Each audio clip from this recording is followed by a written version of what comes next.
નમસ્કાર વિદ્યાર્થી મિત્રો, સ્વાગત છે તમામ દોસ્તોનું વન રક્ષકની પરીક્ષાની અંદર જંગલ વિસ્તારને લગતા પ્રશ્નો ઘણા બધા પૂછાતા હોય છે. તો આજે તમારા માટે 30 જેટલા પ્રશ્નો સ્પેશિયલ જંગલ ખાતા માટે લઈને આવ્યા છે. પ્રથમ નંબરનો ક્વેશ્ચન જોઈએ કે કુલ ભૌગોલિક વિસ્તાર અને તે પૈકીનો વન વિસ્તાર ધ્યાને રાખતા ટકાવારીની દ્રષ્ટિએ કયા જિલ્લાના વન વિસ્તારની ટકાવારી સૌથી વધુ છે?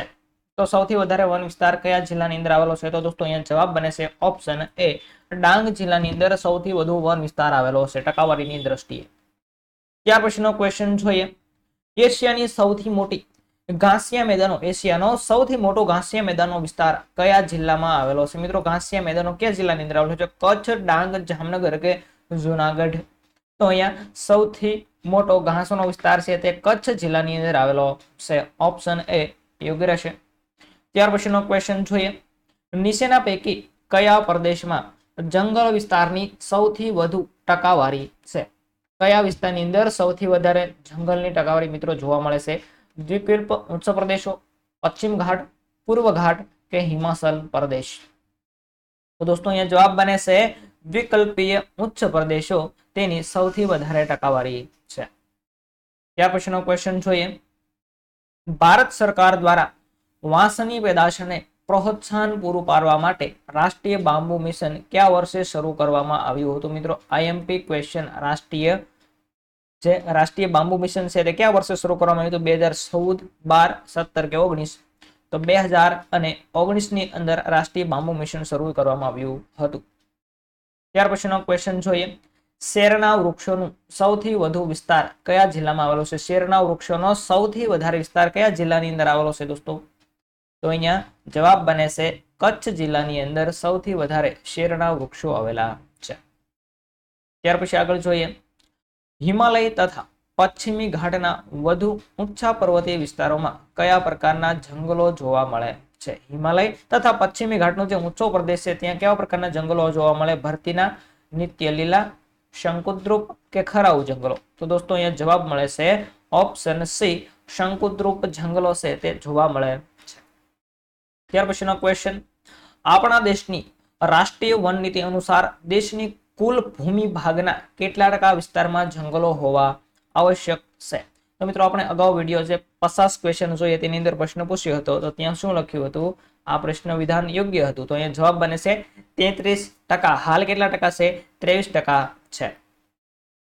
જોઈએ ત્યાર પછીનો ક્વેશ્ચન, વનસ્પતિમાં વિવિધતાની દ્રષ્ટિએ ભારતનું સ્થાન વિશ્વમાં કેટલામું છે? તો વિશ્વની વાત કરીએ તો ભારતનું સ્થાન 10મું છે. ત્યાર પછીનો ક્વેશ્ચન, નીચેના પૈકી કયું રાજ્ય સૌથી વધુ ઘનાચ્છાદિત લીલી વનસ્પતિ નિત્ય લીલા વન આવરણ ધરાવે છે? ઘનાચ્છાદિત લીલા વન આવરણ ધરાવે છે. તો સૌથી વધારે રાજ્ય આવે છે ઓપ્શન બી, અરુણાચલ પ્રદેશ. મિત્રો, અરુણાચલ પ્રદેશ છે તે સૌથી વધારે ઘનાચ્છાદિત નિત્ય લીલાનું આવરણ ધરાવે છે. ત્યાર પછી જોઈએ, નીચેના પૈકી કયું વન પૃથ્વી ગ્રહના ફેફસા ગણાય છે? મિત્રો, આઈએમપી ક્વેશ્ચન. તો પૃથ્વી ગ્રહના ફેફસા ગણાય છે વિષુવવૃત્તીય વન છે તેમને પૃથ્વી ગ્રહના ફેફસા કહેવામાં આવે છે. ત્યાર પછીનો ક્વેશ્ચન, નીચેના પૈકી કયા જંગલોમાં મેંગ્રોવ જંગલો આવેલા છે? તો મિત્રો, કયા જિલ્લાની અંદર નીચેના પૈકી કયા જિલ્લાઓમાં મેંગ્રોવ જંગલો આવેલા છે? તો જિલ્લો આપણો મિત્રો બને છે અહીંયા ઓપ્શન એ, કચ્છ અને જામનગર. કચ્છ અને જામનગર જિલ્લાની અંદર મેંગ્રોવના જંગલો આવેલા છે. ત્યાર પછીનો ક્વેશ્ચન જોઈએ, કયા જંગલોને મોસમી જંગલો પણ કહેવાય? કયા જંગલો છે તેને મોસમી જંગલો કહેવામાં આવે છે? તો અહીંયા જવાબ બને છે ઓપ્શન એ, ઉષ્ણકટિબંધીય ખરાઉ જંગલો. ઉષ્ણકટિબંધીય ખરાઉ જંગલો છે તેમને મોસમી જંગલો કહેવામાં આવે છે. ત્યાર પછીનો ક્વેશ્ચન જોઈએ, કયા જંગલો સામાન્ય રીતે 70 સેમી કરતા ઓછા વરસાદવાળા વિસ્તારોમાં જોવા મળે છે? તો મિત્રો, કયા જંગલો છે? અહીંયા જવાબ બને છે ઓપ્શન ડી, ઉષ્ણકટિબંધીય કાંટાળા જંગલો. તે 70 સેમી કરતા ઓછો વરસાદ હોય તેવા વિસ્તારોની અંદર જોવા મળે છે. ત્યાર પછીનો ક્વેશ્ચન છે, ગુજરાતના નીચેના પૈકી કયા જિલ્લામાં મેંગ્રોવ જંગલો નથી? મેંગ્રોવ જંગલ ન હોય તેવો જિલ્લો બને છે ડાંગ. દોસ્તો, ડાંગ જિલ્લાની અંદર મેંગ્રોવ જંગલો આવેલા નથી. ત્યાર પછીનો ક્વેશ્ચન, કયા જંગલોને તટીય અથવા દલદલીય જંગલો પણ કહેવાય? તટીય અથવા દલદલીય જંગલો, તો તેવા જંગલો છે ભરતીના જંગલો. મિત્રો કાદવ કીચડવાળા જંગલો હોય તેને તટીય અથવા તો દલદલીય જંગલો કહેવામાં આવે છે. ત્યાર પછીનો ક્વેશ્ચન, કયા દિવસને વિશ્વ વન દિવસ તરીકે ઉજવવામાં આવે છે? વિશ્વ વન દિવસ, તો કે 21 માર્ચ. મિત્રો આપણે આગળના વિડીયોની અંદર જોડકું પૂછ્યું હતું, તો 21 માર્ચ છે તે વિશ્વ વન દિવસ. પ્રશ્ન જોઈએ, સામાન્ય રીતે ભરતીના જંગલો ક્યાં જોવા મળે છે? તો મિત્રો ભરતીના જંગલો છે તે નદીઓના મુખ ત્રિકોણ પ્રદેશમાં જોવા મળે છે. ક્યાં જોવા મળે છે? નદીઓના મુખ ત્રિકોણ પ્રદેશમાં જોવા મળે છે. ત્યાર પછીનો ક્વેશ્ચન, બ્રાઝિલ એમેઝોન તટ પ્રદેશને કયા જંગલોનો સૌથી વધુ ફેલાવો છે? મિત્રો બ્રાઝિલ અને એમેઝોનનો જે તટ પ્રદેશ છે ત્યાં સૌથી વધારે કયા જંગલોનો ફેલાવો જોવા મળે? તો અહીંયા જવાબ બને છે ઉષ્ણકટિબંધીય જંગલો. ત્યાર પછીનો પ્રશ્ન છે, ડાંગના જંગલો કયા પ્રકારના જંગલો છે? મિત્રો ડાંગની અંદર જે જંગલો આવેલા છે તે કયા પ્રકારના જંગલો છે? તો જવાબ બને છે ભેજવાળા પાનખર જંગલો. ખાસ યાદ રાખવાનું છે મિત્રો, કેવા છે? ભેજવાળા પાનખર જંગલો. ત્યાર પછી, સુંદર વનમાંથી પ્રાપ્ત થતા સુંદરી વૃક્ષના લાકડામાંથી શું બનાવવામાં આવે છે? તો ખૂબ સહેલો પ્રશ્ન, હોડી બનાવવામાં આવે છે મિત્રો. શેના? સુંદરીના વૃક્ષમાંથી હોડી બનાવવામાં આવે છે. મહોગની, સિન્કોના, અબનુસ, રોઝવુડ જેવા વૃક્ષો કયા જંગલોમાં જોવા મળે છે? તો મિત્રો આ છે વૃક્ષો તે ઉષ્ણકટિબંધીય વરસાદી જંગલોની અંદર જોવા મળે છે. ત્યાર પછી, ભારતમાં કયા પ્રકારના જંગલોનું પ્રમાણ સૌથી વધુ છે? ખાસ આઈએમપી, સૌથી વધારે કયા પ્રમાણમાં જંગલો જોવા મળે છે? કયા પ્રકારના? તો કે ઉષ્ણકટિબંધીય ખરાઉ જંગલો છે તે સૌથી વધારે પ્રમાણમાં જોવા મળે. ત્યાર પછીનો ક્વેશ્ચન, ભારતમાં સૌપ્રથમ કયા વર્ષમાં વન નીતિનું નિર્માણ કરવામાં આવ્યું હતું? સૌપ્રથમ વન નીતિ ક્યારે? તો કે 1994 ની અંદર સૌપ્રથમ વન નીતિ છે તેનું નિર્માણ કરવામાં આવ્યું હતું. પ્રશ્ન જોઈએ, ભારતમાં સૌથી વધુ મેંગ્રોવ એટલે કે શેર જંગલો ક્યાં જોવા મળે છે? સૌથી વધારે પશ્ચિમ બંગાળની અંદર જોવા મળે છે.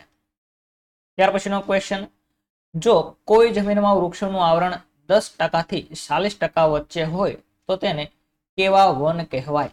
10% થી લઈને 40% વચ્ચે હોય તો તેને કેવા વન કહેવામાં આવે છે? તો ખુલ્લા વન કહેવામાં આવે છે. મિત્રો આવા ખુલ્લા વનો હોય તેની અંદર જે આપણી સામાજિક કલ્યાણ યોજનાઓ છે તે પણ ઘણી બધી વખત લાગુ પડતી હોય છે.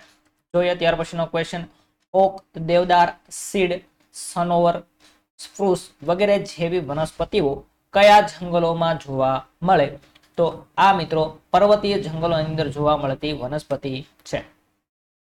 ત્યાર પછી, કોઈ પણ પ્રદેશમાં મળતો સૂર્યપ્રકાશ નીચેનામાંથી કઈ બાબતો પર આધાર રાખે છે? કોઈ પણ પ્રદેશની અંદર જે સૂર્યપ્રકાશ મળે છે તે કઈ બાબતો પર આધાર રાખે? તો જવાબ છે જે તે પ્રદેશના અક્ષાંશ અને સમુદ્રથી તેની ઊંચાઈ પર આધાર રાખે છે. મિત્રો સૂર્યપ્રકાશ પર આધાર રાખે તો કે જે તે પ્રદેશનો અક્ષાંશ અને ત્યાંથી સમુદ્રની ઊંચાઈ છે તેના પર આધાર રાખે છે.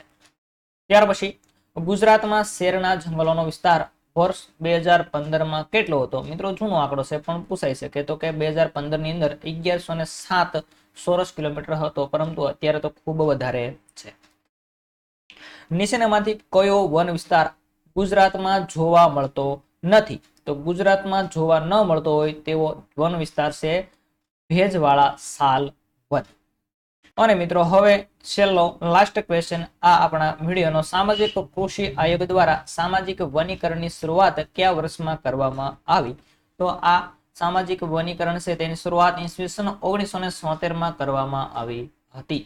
તો દોસ્તો પ્રશ્ન પસંદ આવ્યા હોય તો લાઈક કરી દેજો, ચેનલને સબસ્ક્રાઇબ કરી દેજો. આવા પ્રશ્નવાળા વિડીયો તમને સમયસર આ ચેનલ પરથી મળતા રહેશે. ફરી મળીશું નવા વિડીયો સાથે, નવા કન્ટેન્ટ સાથે. ત્યાં સુધી તમામ દોસ્તોને થેન્ક્સ.